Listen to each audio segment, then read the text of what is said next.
Baik ya teman-teman, kita bertemu lagi dalam rangka acara ya, mereview sebuah buku, membaca pikiran Tuhan ini nih, judulnya, atau dasar-dasar ilmiah dalam dunia yang rasional ya. Judul aslinya adalah The Mind of God, karya Paul Davies. Gambarnya ini teman-teman ya, malaikat dengan sayap yang bertebaran ya. Baik, sebelumnya Sampurasun, salam Nusantara, Rahayu ya teman-teman.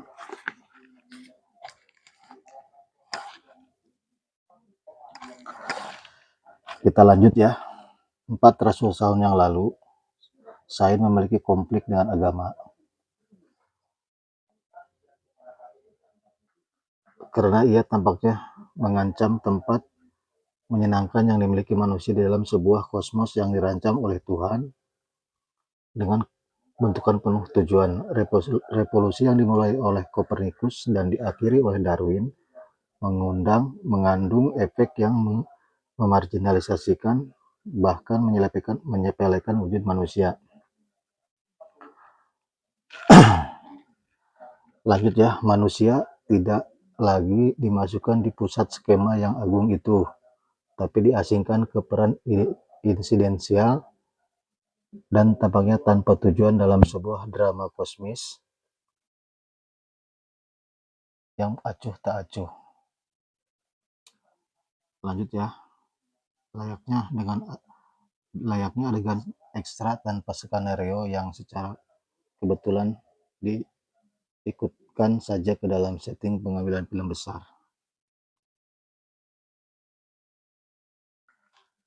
Baik ya teman-teman. Jadi 400 tahun yang lalu saya memiliki konflik dengan agama ya. Memang ya sekitar tahun 1400 sampai 1500 antara itulah ada sesuatu ketegangan ya ketika munculnya seorang profesornya di bidang ilmuwan ya atau sains, yaitu Kopernikus ya teman-teman, di mana dia ibaratnya mencungkir balikan pemahaman lama terkait bumi ya. Dulu dari tahun 1400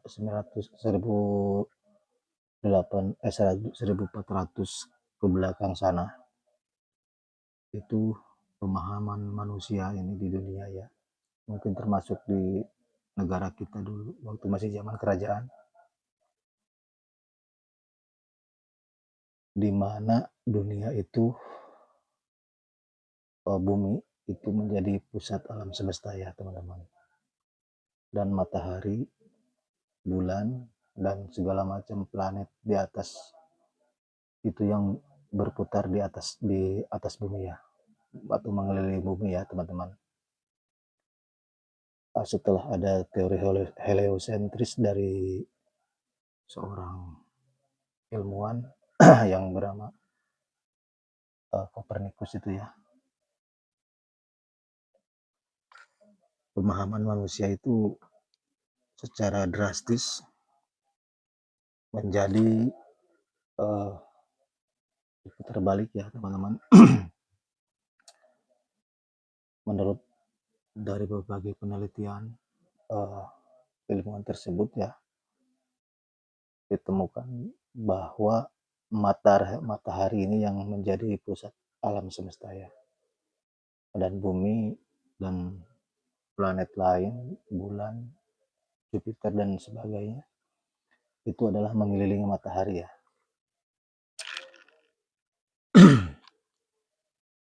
Nicolaus Copernicus 1473 sampai 1543 adalah seorang astronom ya teman-teman. Astronom yang lahir di Polandia ya, yang terkenal dengan teori heliosentris yang saya tadi bilang itu teman-teman ya, teori heliosentris yang menyatakan bahwa matahari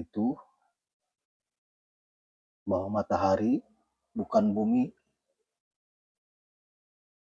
yang menjadi pusat alam semesta kita ya, pusat tata surya di alam semesta.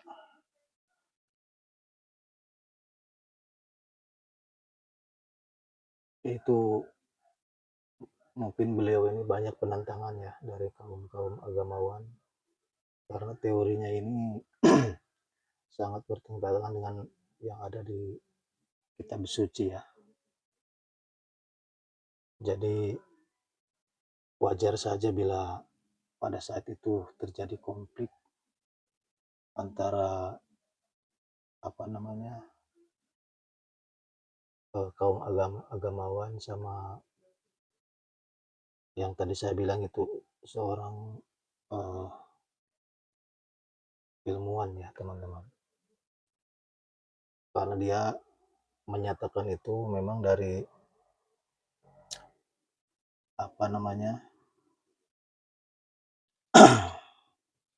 dari hasil penelitian ya, peneropongan menggunakan teropong yang jangkanya mungkin sekitar berapa ribu mil ya teman-teman.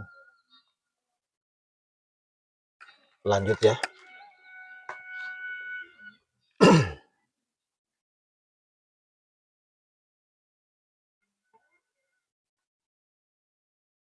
Mana tadi?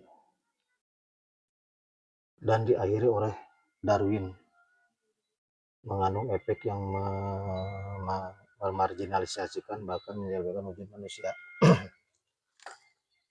Jadi setelah ada teori heliocentris ya, mungkin beberapa abad kemudian muncullah seorang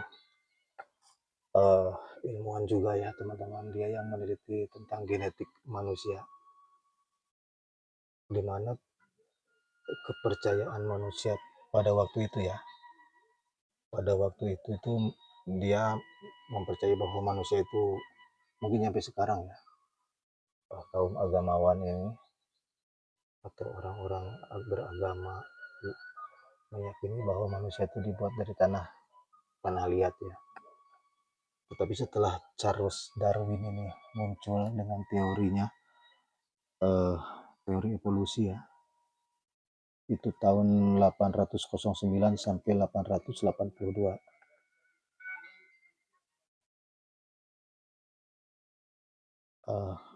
Menyatakan bahwa manusia itu hasil evolusi dari kera yang jenisnya berbeda dengan kera yang kita kenal sekarang ya teman-teman. Dari mulai dia tidak mengenal apa-apa, tidak mengenal perkakas, bahkan mungkin makannya juga hasil buruan ya, kalau enggak dari pohon-pohonan. Tapi seiringnya zaman, seiring bergantinya waktu, beradaptasi hingga terus berevolusi ya, sampai suatu ketika dia mengenal api ya, dan tidak nomaden lagi ya teman-teman. Setelah mengenal api, baru disitulah kecerdasan manusia itu meningkat secara drastis ya.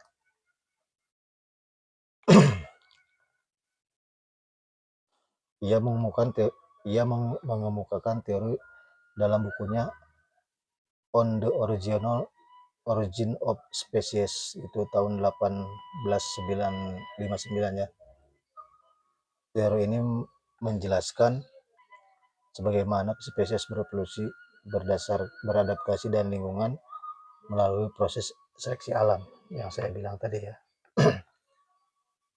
Dengan berkembangnya waktu, bergantinya waktu, alam menyeleksi ya, yang bisa beradaptasi dengan alam, maka itulah yang bisa berevolusi ya teman-teman.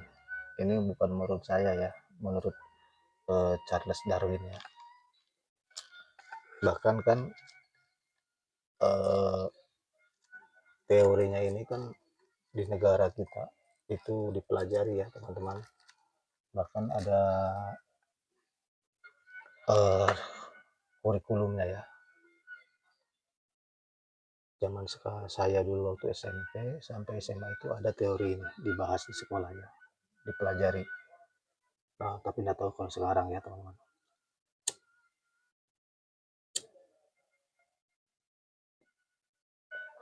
Apa masih ada, apa sudah tidak dipakai lagi ya teori Darwin ini ya.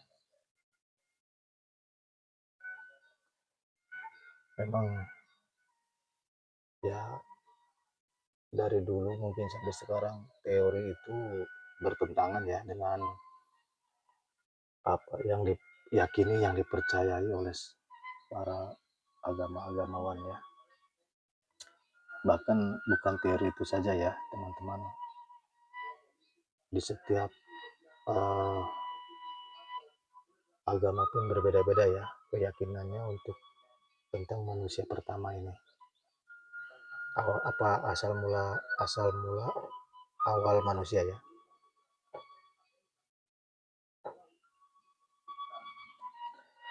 Bahkan ada teori yang disebut One Anunnaki.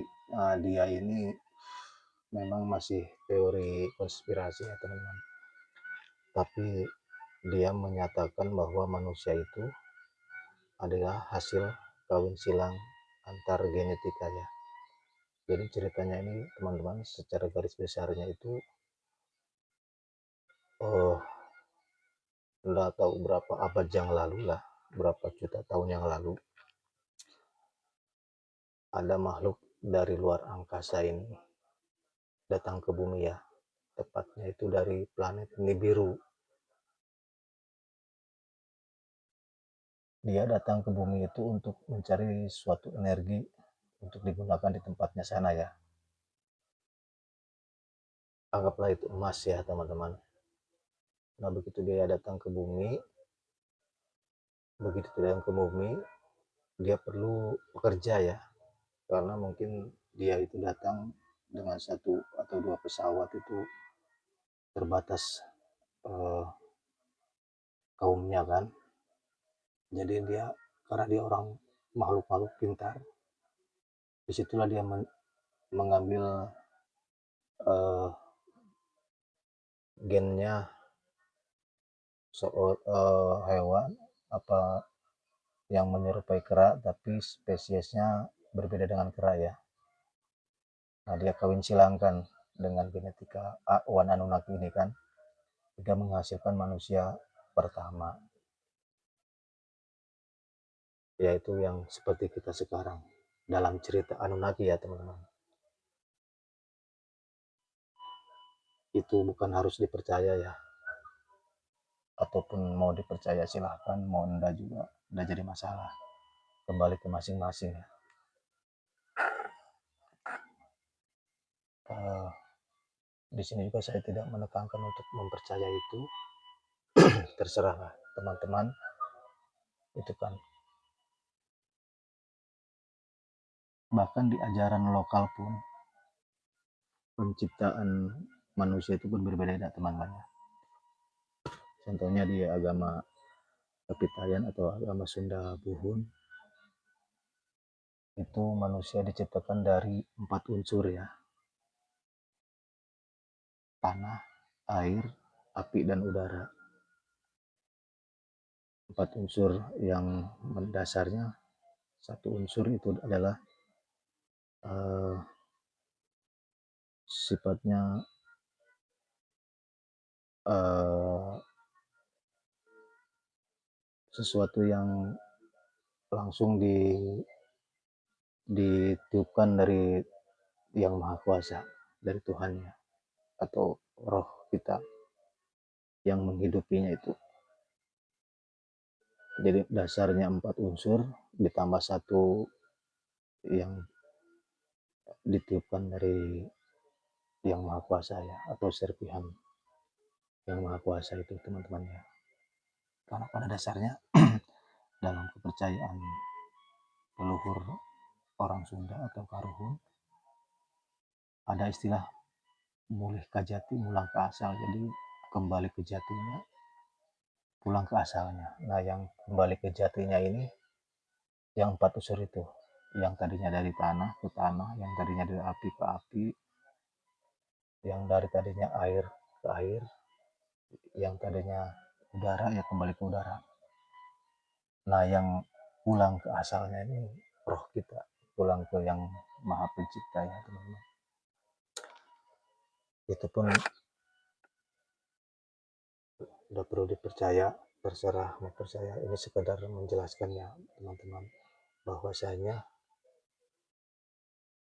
penciptaan itu banyak versinya ya teman-teman. Setiap agama itu mungkin ada versi masing-masing.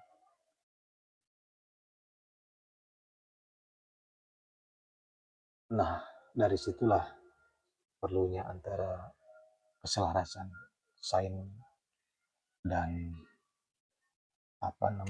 agama untuk uh, menghilangkan satu konflik ya teman-teman. Jikapun itu selalu bertentangan, jadi nggak usah uh, kita perdebatkan ya. Karena pada dasarnya keyakinan itu masing-masing ya teman-teman.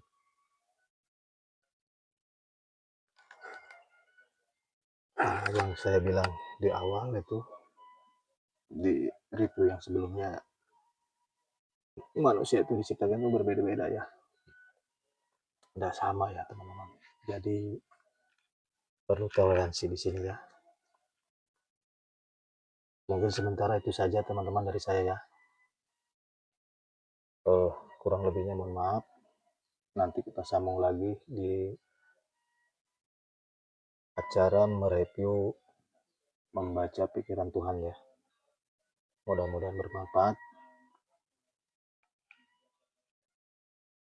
Sampurasun, salam Nusantara bagi kita semua. Rahayu.